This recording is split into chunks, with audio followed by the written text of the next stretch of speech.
Hello दोस्तों, मेरा नाम है रवि और इस ट्यूटोरियल में मैं आपको जावा सिखाने की कोशिश करूंगा। दोस्तों, ये ट्यूटोरियल इंग्लिश और हिंदी दोनों में उपलब्ध है।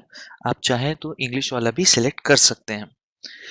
दोस्तों, ये ट्यूटोरियल थोड़ा धीरे चलेगा क्योंकि इसमें मैं काफ़ी सारे ऐसे पॉइंट्स भी हैं जो जावा प्रोग्रामिंग से डायरेक्टली रिलेटेड नहीं है, उनको भी कवर करूंगा। हमारा ये सारे पॉइंट्स इस लेक्चर में मैं आज कवर करने वाला हूँ। पहला पॉइंट है, व्हाट इज जावा। दोस्तों, जावा ना सिर्फ एक प्रोग्रामिंग लैंग्वेज है बल्कि एक कंप्यूटिंग प्लेटफॉर्म भी है। बिना जावा के कई सारे फीचर्स आपके कंप्यूटर में हैं जो नहीं चलेंगे। कई सारी ऐसी वेबसाइट्स हैं जो जावा यूज करती हैं, अगर जावा नहीं होगा तो वो आपके में नहीं चलेंगी। जावा एक प्रोग्रामिंग लैंग्वेज इस तरह से समझिए आप। मैं कंप्यूटर को समझाता हूँ कि प्ले बटन पे क्लिक करने पे गाना चलना चाहिए। जैसे कि प्ले बटन हमारा एक इनपुट है और गाना चलना एक आउटपुट है, और कंप्यूटर को समझाने के लिए हम इस भाषा यानी लैंग्वेज का यूज करते हैं। दोस्तों, आपने सुना होगा कि जावा एक हाई लेवल लैंग्वेज है। हमारा जो कंप्यूटर या फिर हमारा जो हार्डवेयर होता है वो सिर्फ मशीन लैंग्वेज समझता है, यानी कि 0-1 की भाषा। लेकिन हम उस लैंग्वेज में प्रोग्राम नहीं लिख सकते क्योंकि वो बहुत ज़्यादा कठिन हो जाएगा। तो हम एक ऐसी लैंग्वेज में लिखते हैं जिसको हम हाई लेवल लैंग्वेज बोलते हैं।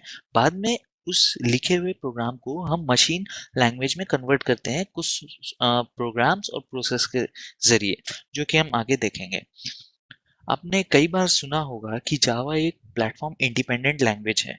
सबसे पहले समझते हैं कि प्लेटफॉर्म क्या है। प्लेटफॉर्म एक हार्डवेयर और ऑपरेटिंग सिस्टम का कॉम्बिनेशन है। जैसे कि हमारा विंडोज 7 ऑपरेटिंग सिस्टम हो गया, और हमारा कॉम्पैक्ट पीसी एक हार्डवेयर हो गया, या फिर लाइनक्स ऑपरेटिंग सिस्टम हो गया, और हमारा आसूस का पीसी एक हार्डवेयर हो गया। तो जो भी प्रोग्राम जावा लैंग्वेज में लिखा होगा वो ये दोनों प्लेटफॉर्म पे चल सकता है। दोस्तों, सी और सी प्लस प्लस एक प्लेटफॉर्म इंडिपेंडेंट लैंग्वेज नहीं है, क्योंकि जब भी हम सी या सी प्लस प्लस का कोई प्रोग्राम लिखते हैं, कंपाइल करते हैं और जनरेट करते हैं, तो जो भी उसका आउटपुट आता है वो ऑपरेटिंग सिस्टम डिपेंडेंट होता है। जैसे आप विंडोज के लिए लिख रहे हैं प्रोग्राम, विंडोज में प्रोग्राम लिख रहे हैं, और उसका आउटपुट आप जब जनरेट करेंगे तो .exe फाइल आउटपुट में आएगा, जो कि सिर्फ विंडोज प्लेटफॉर्म पे रन कर सकता है, विंडोज ऑपरेटिंग सिस्टम पे रन कर सकता है। इसी वजह से सी या सी प्लस प्लस टाइप की लैंग्वेजेस प्लेटफॉर्म इंडिपेंडेंट नहीं होती हैं। आइए देखते हैं जावा कैसे एक प्लेटफॉर्म इंडिपेंडेंट लैंग्वेज है। सबसे पहले जानते हैं कि जेवीएम क्या होता है। जेवीएम का फुल फॉर्म होता है जावा वर्चुअल मशीन। वर्चुअल हम इसे इसलिए कहते हैं क्योंकि ये कोई मशीन नहीं है, ये कोई हार्डवेयर नहीं है जिसे हम छू सकते हैं। ये एक तरीके का प्रोग्राम है, सॉफ्टवेयर है। जेवीएम हर ऑपरेटिंग सिस्टम के लिए अलग अलग होता है। जैसे कि यहाँ आप देख सकते हैं, विंडोज ऑपरेटिंग सिस्टम के लिए जेवीएम अलग है, लाइनक्स ऑपरेटिंग सिस्टम के लिए जेवीएम अलग है, मैक ऑपरेटिंग सिस्टम के लिए जेवीएम अलग है। किसी भी जावा प्रोग्राम को रन करने के लिए उसका जेवीएम होना जरूरी है। बिना जेवीएम के कोई भी जावा प्रोग्राम रन नहीं कर सकता है। जेवीएम का इनपुट हमेशा एक डॉट क्लास फाइल होती है और आउटपुट उस प्रोग्राम का एग्जीक्यूशन होता है। जब भी हम कोई जावा कोड या जावा प्रोग्राम लिखते हैं तो उसका एक्सटेंशन हमेशा डॉट जावा फाइल होता है। हम उसे जावा कंपाइलर को देते हैं जो कि खुद एक प्रोग्राम है, और जावा कंपाइलर का आउटपुट हमेशा एक डॉट क्लास फाइल होता है, जिसे हम बाइट कोड भी कहते हैं। अब देखते हैं जावा कैसे प्लेटफॉर्म इंडिपेंडेंट है।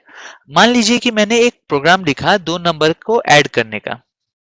मैंने उसे जावा कंपाइलर में भेजा। उस प्रोग्राम का डॉट क्लास कन्वर्जन मुझे मिला, मतलब वो प्रोग्राम मुझे डॉट क्लास फाइल में मिला। अब मुझे ये चिंता करने की जरूरत नहीं है कि मैं उसको विंडोज वाले के लिए कैसे लिखूंगा, लाइनक्स वाले के लिए कैसे लिखूंगा और मैक वाले के लिए कैसे लिखूंगा, क्योंकि मैंने डॉट क्लास फाइल प्रोड्यूस कर दी। अब वो जेवीएम का काम है कि उसे विंडोज ऑपरेटिंग सिस्टम पे रन करे, लाइनक्स ऑपरेटिंग सिस्टम पे रन करे और मैक ऑपरेटिंग सिस्टम पे रन करे। इसी तरीके से जब भी कोई प्रोग्राम जावा में लिखा जाता है तो उसका हमेशा डॉट क्लास फाइल जनरेट होता है, और उसके बाद सारी रिस्पॉन्सिबिलिटी उसे अलग अलग ऑपरेटिंग सिस्टम में चलाने की उनके अलग अलग जेवीएम की होती है। आइए देखते हैं जेआरई क्या होता है। जेआरई का फुल फॉर्म होता है जावा रन टाइम एनवायरनमेंट। हर जावा प्रोग्राम को रन करने के लिए जेवीएम तो चाहिए ही, लेकिन जेवीएम खुद भी कुछ लाइब्रेरीज और अदर फाइल्स को यूज करता है उन प्रोग्राम को रन करने के लिए। हर ऑपरेटिंग सिस्टम का जेआरई अलग होता है क्योंकि हर ऑपरेटिंग सिस्टम का जेवीएम अलग होता है। ये जेआरई प्रोवाइड करने का काम जनरली ऑपरेटिंग सिस्टम जो देता है वो लोग करते हैं। ओरेकल खुद भी तो करती ही है इसको जेआरई प्रोवाइड। जेआरई का बेसिकली काम ये होता है कि ये हमें सिर्फ जावा के प्रोग्राम्स को रन करने की फैसिलिटी देता है। हम जेआरई सिर्फ जेआरई की मदद से जावा के प्रोग्राम नहीं लिख सकते हैं। उसके लिए हमारे पास होता है जेडीके। जेडीके का फुल फॉर्म ये होता है जावा डेवलपमेंट किट।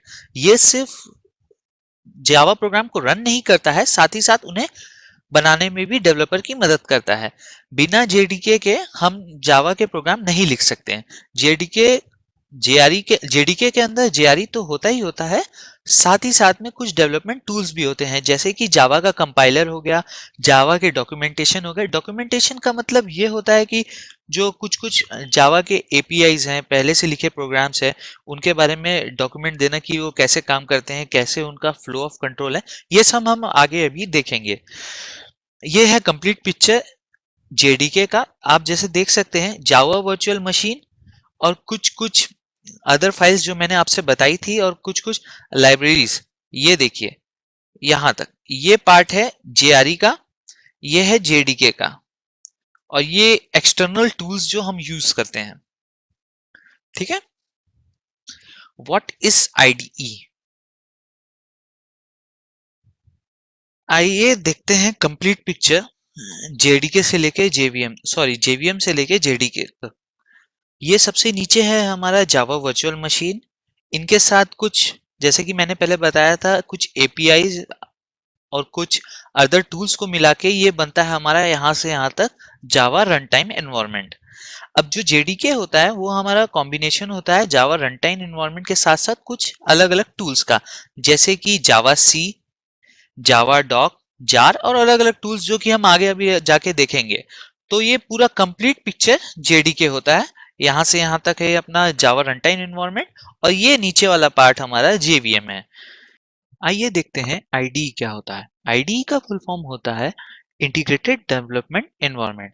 ये एक तरीके का पूरा सॉफ्टवेयर पैकेज होता है जो कि एक सॉफ्टवेयर डेवलपर के काम आता है। इसमें हमारा कंपाइलर होता है, इंटरप्रेटर होता है, डिबगर होता है, और भी अलग अलग सॉफ्टवेयर और यूटिलिटी टूल्स होते हैं जो हमारे को, एक डेवलपर को, पूरा कंप्लीट सॉफ्टवेयर डेवलप करने में मदद करता है। जावा के बहुत सारे आईडीज इंटरनेट पे अवेलेबल हैं, जिनमें से बहुत फेमस है एक्लिप्स, नेटबीन्स, एंड्रॉइड स्टूडियो।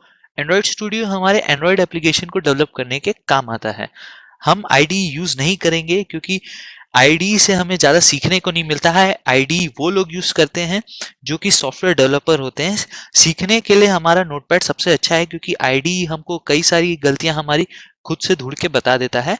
इसीलिए हम आईडी यूज ना करके हम नोटपैड यूज करेंगे, क्योंकि सीखने के लिए नोटपैड बहुत अच्छा है।